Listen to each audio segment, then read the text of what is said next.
오늘은 인도 불교의 사상과 역사 29번째 강의로 구사론의 수행론에 대해서 이제 말씀드리겠습니다. 하나 이제 제가 여기서 말씀드릴 것은 지난 시간에 이제 구사론의 번뇌론 얘기 드렸었는데요. 그리고 더 전에는 뭐 6인 5가설이든지 아니면 제법의 체계에 대해서 5.75법 얘기 드렸는데, 비단 구사론만이 아니고 사실 불교 경전 거의 대부분은 일반 제가 신자를 위해서 사라진 거 아닙니다. 철저하게 전문적으로 수행하는 스님들을 위해서 사라진 게 대부분입니다. 그래서 이 불교 경전 중에 제가 신자를 위해서 사라진 그런 내용은 아마 이제 후대 대승불교, 물론 그 시대가 되면 좀 달라지지만은, 초기 불교든지 부파불교 시대까지는 아마 거의 뭐 한 10%도 안 된다, 라고 얘기할 수 있습니다. 그래서 오늘 수행론도 이것이 제가자를 위한 것이 아니고, 철저하게 출가해서 전문적으로 이제 수행하시는 그런 스님들을 위한 이제 그런 가르침이다, 라고 얘기할 수 있습니다. 그래서 물론 이제 이런 가르침 속에서 우리가 번뇌가 어떤 것이구나, 어떻게 하면은 번뇌를 끊고 보다 향상된 삶을 살겠구나 하는 그런 어렴풋한 교훈 정도 얻어서 일반 제가자들이 자기 실생활에 응용을 할 수는 있겠죠. 그렇지만 그런 미세하게 하나하나 따져가면서 이제 그것을 자기 이 수행 체험에 삶에 연결시키는 일은 사실은 스님들에게 해당되는 얘기지 제가자는 무관한 그런 얘기다라고 얘기할 수 있습니다. 오늘 구사론 수행을 얘기 드릴 텐데요. 일단 뭐 당연히 그것도 출가한 스님들께서 수행할 때 이제 어떻게 해야 되는지에 대한 얘기죠.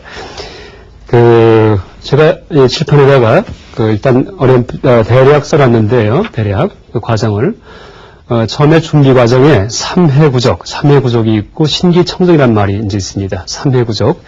3회라는 얘기는 이 문사수 3회를 의미합니다. 그래서 우리가 이 불교 공부할 때 계, 정, 해, 3학에 의해서 공부한다 이렇게 했었죠. 계는 도덕성, 정은 삼매 명상, 해는 지혜죠, 지혜.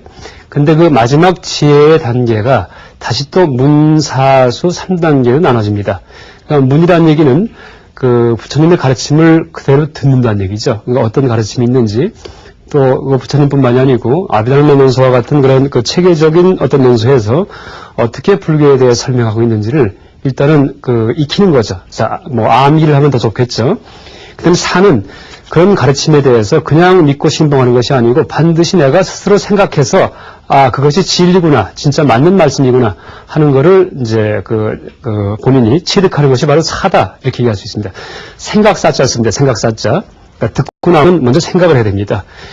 그래서 불교에서는 물론 부처님 가르침에 대한 믿음이 있어야지만 우리가 불교 실행을 할 수가 있고 불교 공부할 수 있지만은 일단 믿은 다음에 그걸 맹종해서는 안 된다 얘기를 합니다. 물론 불신하기 위해서 생각하는 게 아니고 철저하게 그것을 현실에 적용해서 검증하기 위해서 자꾸 생각해 봐야 된다 이렇게 얘기를 하죠. 그래서 문해 단계, 그러니까 3회에서 문사수 3회에서 문해 단계에서는 철저히 이제 부처님이 어떤 말씀을 하셨는지 암기하듯이 일단 알아야지 되고요. 그 다음에 사회 단계에서는 두 번째, 3회 중에 두 번째 사회 단계에서는 그 내용을 논리적으로 따져서 생각하는 거죠. 실제 그게 맞는지 안 맞는지 자꾸 생각을 떠올리면서, 그러니까 분별 없이 수행하는 것이 아니고 분별을 통해서 수행하는 것이 문사입니다. 문사. 그리고 우리가 이제 무분별이라는 얘기를 많이 들어왔는데, 무분별이라는 그런 경지는 나중에 수행이 끝난 다음에 마지막에 성자가 돼서 부처님이나 아란이 돼가고서 무분별이 되는 거지, 수행의 전 단계에서는 철저하게 분별에 의지해야 된다라고 얘기하는 것이 이제 인도 불교죠. 그래서 이 생각을 해서 내가 검증을 해서 맞겠다 싶으면은, 그 다음에 그것을 생각 속에서만 맞겠구나가 아니고 평소 생활할 때도 그것이 적용될 수 있게끔 모든 마음가짐에 부처님 가르침에 의해서 모든 마음가짐이 이제 변할 수 있게끔 그렇게 아주 체화시키는 거죠. 이것이 수죠, 수. 그래서 우리가 탐욕을 멀리해라, 아니면은 세속사에 빠져 살지 말아라 하는 그런 가르침이 있을 경우에, 그러니까 부정관을 하죠, 부정관. 그러니까 자기가 죽은 다음에 시체가 된 이후의 모습을 자꾸 떠올리죠. 그러니까 벌레가 파먹는 모습 같은 거. 이제 그 부처님 말씀이죠. 생각을 해보니까 실제 그래요. 내가 죽으면은 시체가 돼가지고 땅속에 묻히면은 벌레가 파먹고 나중에 해골만 남고, 그래서 이 몸은 다 해골이 될 거예요. 그건 사예요. 근데 거기에서 그치면은 나중에 다시 내일 모레 생활할 때는 그냥 그걸 잊어버리고 또 탐욕을 부리고 화를 내고 살 수가 있어요. 명예를 추구하고 재물을 추구하고.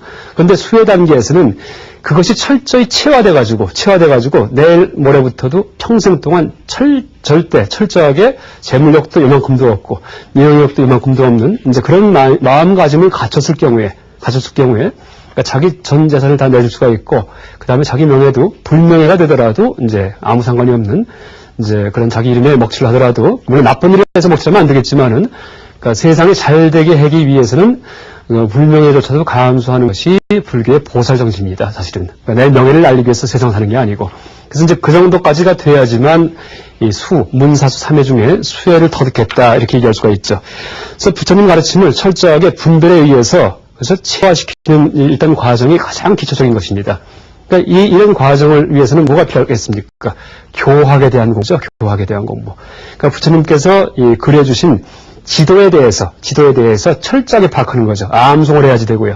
다 암기해야지 되고, 자꾸 생각해야지 되고, 그걸 마음속에 담아야지 되죠. 다 분별을 통해서. 그 다음에 이제 3회가 다 갖춰졌으면, 문사수 3회가 갖춰졌으면, 신기청정이라는 그 다음 단계에 들어가는데, 이 단계도 사실 준비 단계입니다. 아직 근본 수행은 시작 안 된 거고요. 여기에서는 그 첫 번째는 나쁜 친구, 그 다음에 나쁜 인연, 그 다음에 나쁜 일들에서 멀리 떠난다, 이런 얘기입니다. 그러니까 친구 중에 나쁜 친구가 많죠. 좋은 친구, 나쁜 친구 구별하는 그 기준이 뭡니까? 잘 살고 똑똑하고 잘생기고 한 사람들이 좋은 친구일까요? 절대 아니죠.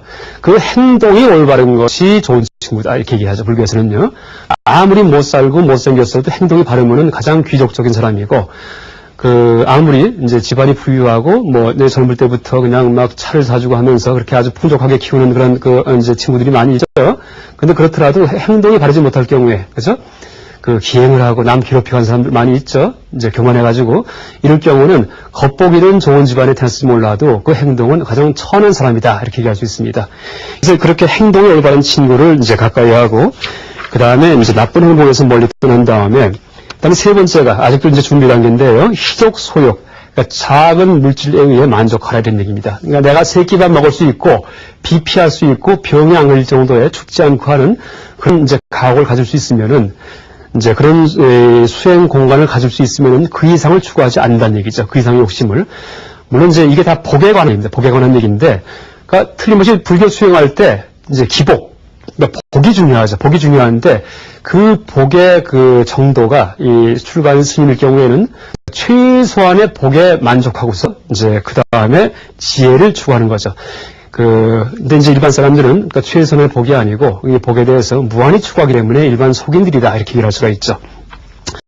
그 다음에 이제 그래서 이런 마음에 계속 앞에 얘기했던 세 가지 그런 이제 내용에 대해서 항상 마음을 담고 만족하고 하는 상태가 된 다음에 비로소 불교 수행에 들어갈 수가 있습니다. 그러니까 불교를 철저히 지식적으로 많이 알아야지 되고, 첫 번째. 그러니까 두 번째가, 나쁜 것에서 많이 벗어나야지 되고, 나쁜 친구에서. 그러니까 세 번째가 만족할 줄 아는 삶. 이러면 더 이상 세속일에 대해서 신경을 안 쓸 수가 있겠죠.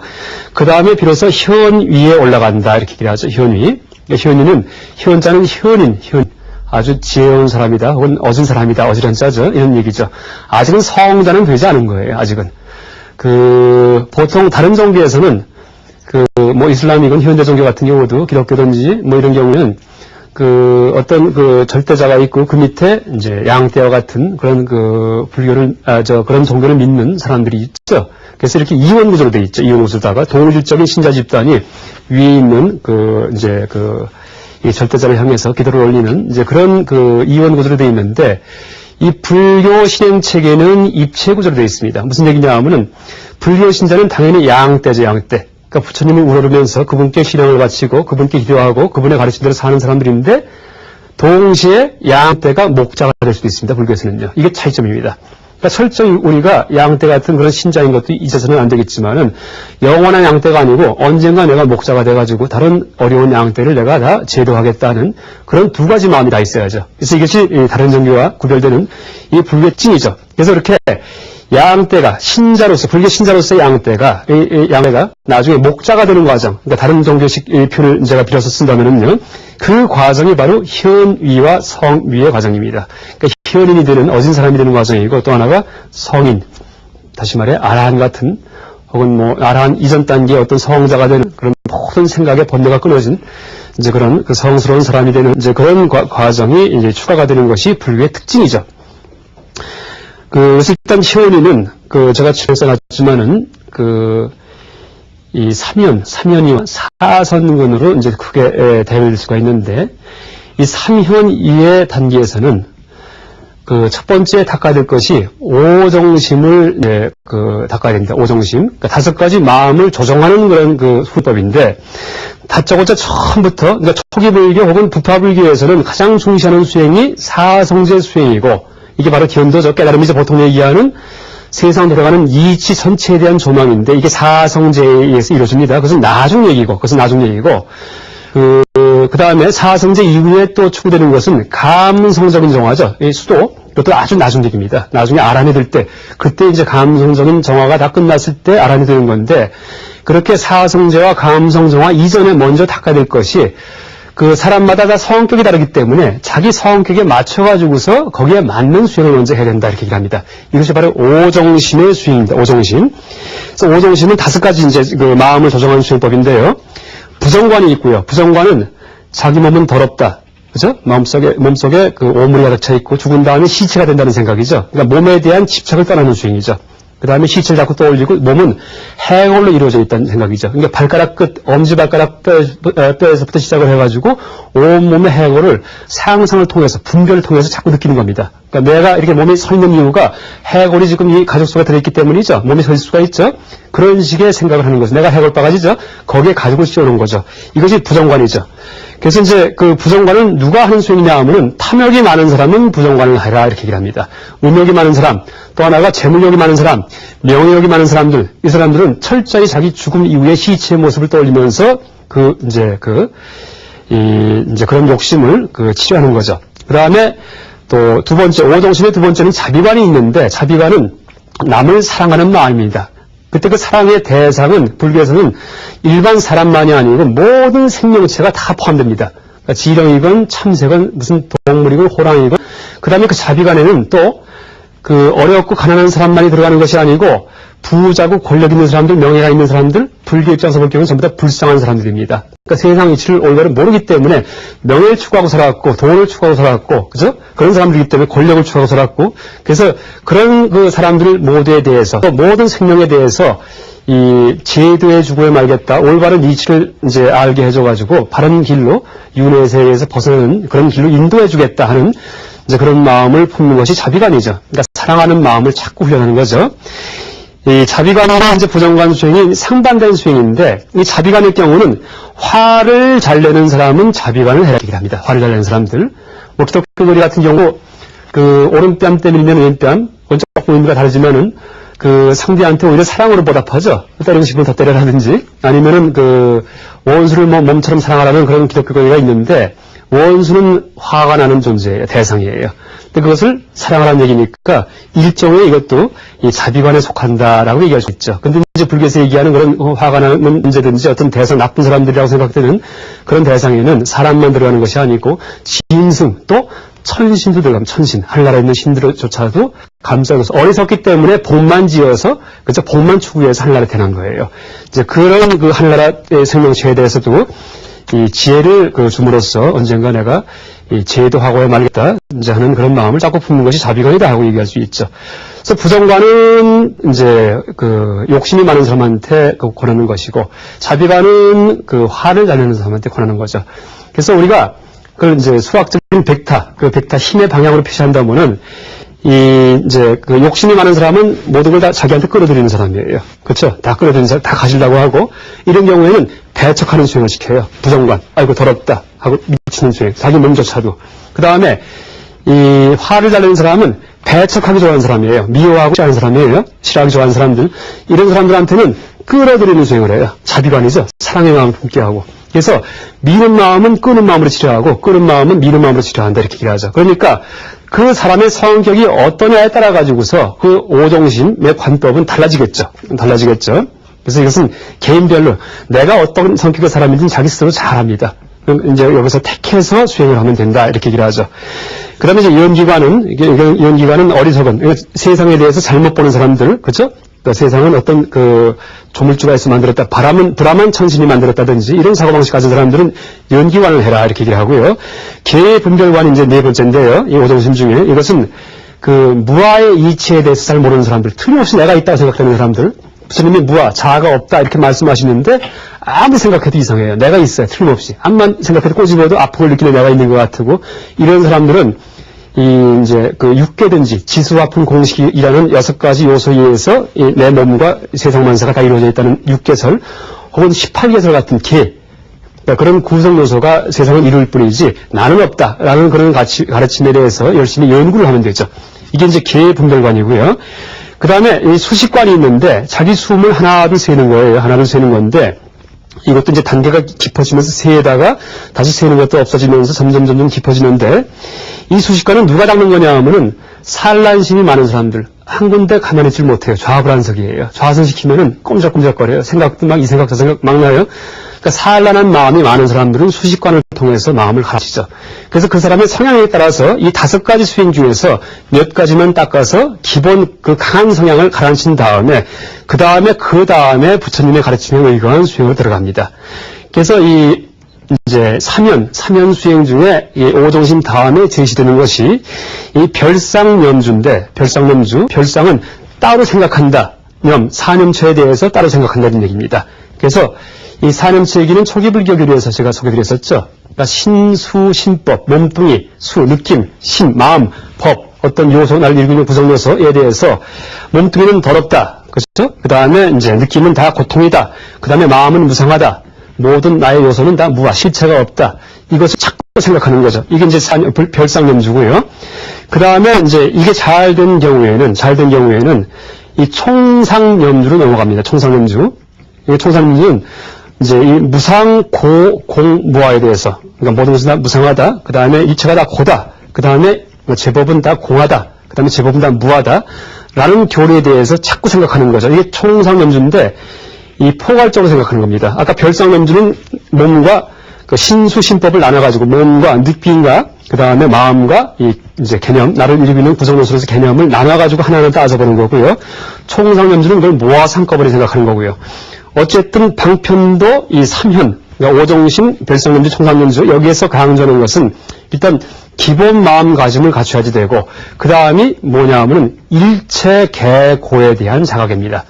모든 것이 다 고통이구나. 그러니까 무상무아와 같은 다 변해가기 때문에 덧없다는 그런 거에 대한 아주 철저한 자각이죠. 그러니까 그것을 강화해서 억지로 그렇게 생각하라가 아니고 세상을 있는 그대로 보면은 아이고 하나도 머무르는 게 없어요. 다 공해요. 실체가 없어요. 그 사실을 자각한 것이 일단 기본 수행이죠. 이게 이제 사면이라는 얘기를 하고요. 이것을 또 다른 말로 순해탈분 이렇게 얘기를 합니다. 순해탈분.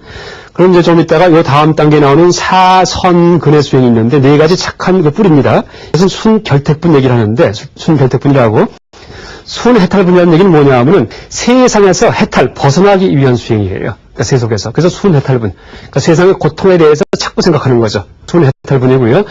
이제 이 순해탈분의 수행, 3현의 수행이 끝나고 나면은 그 다음에 사선 4가지 선한 뿌리에 대한 수행으로 들어가는데 이것을 순결택분 이렇게 얘기를 합니다. 순결택.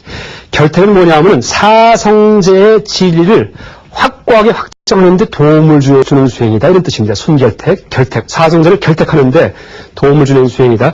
아까는 버리는 수행, 지금 순결택분은 쫓는 수행이에요. 이 사선근은. 그래서 이제 사선근 수행으로 들어가는데 여기에서 이제 사성제에 대해서 철저하게 따집니다. 철저하게. 그래서 이 고집멸도에 대해서 이 세상은 고통이다. 다 집, 원인이 있다. 그 다음에 멸. 이제 고가 멸하면 집도 멸한다든지, 집이 멸하면 고가 멸한다. 그 다음에 도, 팔정도 수행에 의한다. 이런 걸 그냥 단순히 생각하는 게 아니고, 고에 대해서도 무상, 고, 공, 무아. 아까 총상념주에서 수행했던 거죠. 그것을 낱낱이 하나하나 이제 따져가지고 아주 명확히 수행을 하고, 그 다음에 집에 대해서도, 사성제 고집멸도의 집에, 두 번째 집에 대해서도 인집생연, 이 4가지를 이제 생각합니다. 이는 집은 그 원인이 된다. 집은 인연이 모여서 된 것이다. 생은 뭐냐면은 고를 발생시킨 것이다. 그 원인 자체가, 집 자체가, 이거는 바로 인연이 되는 것이다. 이렇게 생각하는 겁니다. 그래서 좀 더 정리하게 이 사성제 중에 두 번째 집성제에 대해서 이제 따지는 게 인집성연이고요. 또 세 번째 멸성제에 대해서 멸정묘리, 그러니까 네 가지로 이제 또 다시 분석을 하는 건데, 멸은 멸정제가 소멸이다. 정은 아주 청정하고 깨끗한 것이다. 묘는 참 요하다. 리는 세상에서 벗어나게 해준다. 해탈하게 해준다. 이런 얘기 하는 거죠. 이런 생각을 하는 거죠. 도, 이제 마지막 사성제, 도성제에 대해서 도여 행출, 이 네 가지 방식으로 이제 엄밀히 따집니다. 이것도 마찬가지, 이 도성제를 좀 세분해서 이제 따지는 거고요. 그래서 이렇게 사성근 수행이 이제 시작이 되는데, 사성근 수행이 점점점 깊어지는 단계를 이제 이렇게 난, 정, 인, 세제일법이라고 나눕니다. 그러니까 실판에 써있듯이, 첫 번째가 난입니다, 난. 그러니까 따뜻할 난자를 쓰는 건데, 사성제에 대한 진리가 그전까지는 개념적으로만 들어왔었는데, 물론 지금도 이제 개념적인데, 개념이 깊어지면서 그냥 몸이 따뜻해지듯이 그렇게 무르익는 거예요. 아주 환희심이 나듯이. 이게 난선근의 상태고요. 정성근의 상태는 그 난이 점점점 무르익어서 꼭대기까지 올라가는 거예요. 최고의 어떤 그런 그 지식이 된 것처럼 이제 그렇게 마음에 체득되는 거죠. 그 다음에 왜 이 정이냐 하면은 정성근 다음에는 꼭대기에 산에 올라갔으면 어떻게 돼요? 그 다음부터 다시 내려가야죠. 내려간 다음부터는 가만히만 있어도 밑으로 굴러갈 수가 있죠. 아까 그 원상태로 회복이 안 돼요. 그렇죠? 그러니까 정성근 이후의 수행, 다시 말해서 사성근의 인과 세제일법 단계가 된 사람들은 절대 그 과거의 이 속된 그런 그 마음가짐으로 돌아가지 않는다라고 해서 이 꼭대기 정자를 쓴 겁니다. 정상에 올라갔으면 다시 반대 방향으로 내려가기만 하면 되기 때문에. 그래서 이제 그 정성근까지를 그 퇴법이다, 퇴전할 수 있다. 그러니까 보통 보살을 얘기할 때 퇴전보살, 불퇴전보살 얘기하죠. 그 대승에서. 근데 이 경우에도 이 소승 수행자도 막 수행해서 그냥 세상 욕심 다 버리고 수행하다가 에휴 다시 또 그냥 속물처럼 빠져선 사람들이 있어요. 이런 사람은 퇴전하는 사람들, 퇴전. 그런데 이제 평소 수행을 할 때 정성근 이상, 인선근, 인자는 참을 인자를 쓰는데 정자는 정수정자 쓰고요. 인선근 이상의 마음가짐까지 한번 취득을 해본 사람은 내 생에 죽었다 다시 태어나도 절대 그 속물처럼 안 산다는 얘기예요. 또 출가해서 또 수행을 하고 아무리 100생, 200생, 1000생을 다시 태어나더라도 계속 불교를 수행할 그럴 마음가짐이 잠재의식 속에 갖춰질 수가 있다 이렇게 얘기를 하죠. 그래서 이제 정성근은 꼭대기고요. 인성근부터를 불퇴전 위 이렇게 얘기하는 불퇴전 위. 절대 물러서지 않는다. 아무리 죽었다 태어나더라도 이렇게 얘기를 하죠. 그래서 이제 인성근은 물론 이것도 여러 단계가 있는데 점점점 사제에 대한 이제 조망이 깊어지는데 사성제에 대한 아까 얘기했던 이제 고성제에 대해서 무상고공무와 집성제에 대해서 인집생연 그 다음에 멸성제에 대해서 멸정묘리 그 다음에 도성제에 대해서 도여행출 그런 네 단계의 조망이 깊어지면은 하나씩 버립니다. 하나씩 해결된 거는 이제 일단 놔두는 거예요. 해결되지 않은 것만 남겨서 이제 조금씩만 이제 관찰을 하게 되는데 그러면서 인성근 그 다음에 나중에 세제일법으로 올라가는 겁니다. 그러니까 아까 처음에 수행할 때는 사성제에 대해서 각각을 4단계씩 수행을 해야 되니까 사제 16행상이라고 해갖고 16단계에 대해서 자꾸 생각을 해야 돼요. 아주 방대하죠. 근데 이것이 자꾸 감해지는 것이 이제 이 사성근의 세제일법으로 올라가는 그런 수행이다 이렇게 얘기를 할 수가 있습니다. 그래서 이렇게 해서 이제 나중에 이 세제일법 마지막 단계에서 이제 최후의 어떤 사제 관찰이 딱 끊어지고 나면은 그때 이제 비로소 견도가 열린다. 그러니까 16단계 수행 중에 제일 마지막 찰나의 수행의 단계에서 견도가 열린다 이렇게 얘기를 하죠. 견도가. 그래서 이제 이때 이 견도의 단계를 예류향이다. 여러분 금방 같은데 수다원과, 사다함, 그 다음에 아나함, 아라함 이런 얘기 들어보셨죠? 이게 소승불교 성자의 4가지 지위인데, 그 중에 제일 첫 번째, 수다원과에 진입하기 위해서 준비하는 사람을, 수다원 향, 이렇게 얘기합니다. 수다원 향. 이걸 한문 번역을 해서, 예류향, 흐름에 들어가기 시작했다, 이렇게 얘기를 하는데, 이 예류향의 상태의 마음가짐이 된 사람은, 된 단계가 바로 견도다. 볼견자 써가지고요. 그러니까 이제 사성제에 대한 진리가 지적으로 명확히 파악된 상태다 이렇게 얘기를 하죠. 그래서 이 견도의 단계에서는 이 목계와 무색계, 색계, 무색계 이 3계죠. 3개의 단계에서의 사성제에 대해서 총 15찰나에 걸쳐 갖고 이제 하나하나 관찰하는 단계가 바로 견도의 예류양의 단계다 이렇게 얘기를 하죠. 그래서 이제 이 15찰나가 다 끝나고 나면은 마지막 16찰나 중에 제일 마지막 16찰나의 단계에서 비로소 이제 예륙화, 그러니까 수도한 과를 터득합니다. 이륙과. 그러면서 이제 비로소 견도 수도할 때 감성적 수행의 단계로 들어갈 수가 있죠. 견도까지는 지적인 수행이고요. 견도까지는 그러니까 사제에 대한 인지적 수행이고, 그 다음에 수도 이후부터는 탐진만, 무명이라는 네 가지 근본 번뇌를 갖다가 하나하나 끊어 없애는 그런 정서적 수행이다. 이렇게 얘기를 한다. 그러니까 미사옥. 그러니까 사물 그 자체에 대해서 이제 혼미한 그런 번뇌를 끊는 것이 수도의 수행이고, 이러면서 이것이 이제 점차 올라가면서 그 번뇌가 총 81가지가 있는데요. 그 81가지 갖다 하나하나 끊어가면서 나중에 점점 희박해질수록 그 과위가 올라가서 나중에 일렉과 불안과까지 올라갔다가 마지막에 아라한까지 터득된다 이렇게 얘기합니다. 그래서 이 과보는 네 가지가 있는데, 성자의 과보, 이제 결과는 네 가지가 있는데, 일단 예륙과는 흐름에 들어가는 사람이 예류향이 비로소 이제 이 사성제를 조망을 딱 했을 때가 예륙과가 되고요. 그래서 예류향의 성자는 보통 극7반이라는 말을 쓰는데, 기껏해야 욕계에 7번 태어난다 이렇게 얘기합니다. 아무리 많아야 앞으로 죽은 다음에 욕계에 7번만 태어나고 나서 그 다음에 새끼 이상해서 이제 아란이 된다 얘기하고요. 그 다음에 예륙과의 성자는요. 그리고 일렉과의 성자는 한 번 온다는 얘기인데, 앞으로 죽은 다음에 한 번 정도는 욕계에 태어났다가 그 다음에 새끼 이상해서 아란이 된다 이렇게 얘기를 하고요.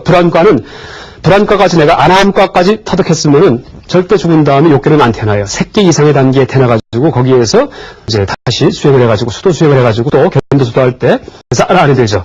그 다음에 이 불안과가 이제 그런 거고 아나함 이렇게 얘기를 하고요. 마지막 아라함과는 절대 세상에 다시 태어나지 않죠. 그래서 이 무학도 더 이상 배울 게 없는 그런 단계다 이렇게 하죠. 그래서 이렇게 사성지 이치와 그러니까 인지적인 어떤 그 문제, 사성제죠. 나중에 탐진만 무명이라는 정서적인 문제를 갖다 다 끊고 나서 마지막 아라한의 경지까지 올라가는 것이 이 구사론스에 얘기하는 그런 이제 수행론의 그 단계다 이렇게 얘기할 수 있습니다. 그래서 오늘까지 이제 아주 간략하게 아비달마 불교 중에 구사론의 수행을 이 표본으로 삼아서 아비달마 불교의 이 수행 체계에 대해서, 또 교학에 대해서 설명을 드렸습니다. 이상 강의 마치겠습니다.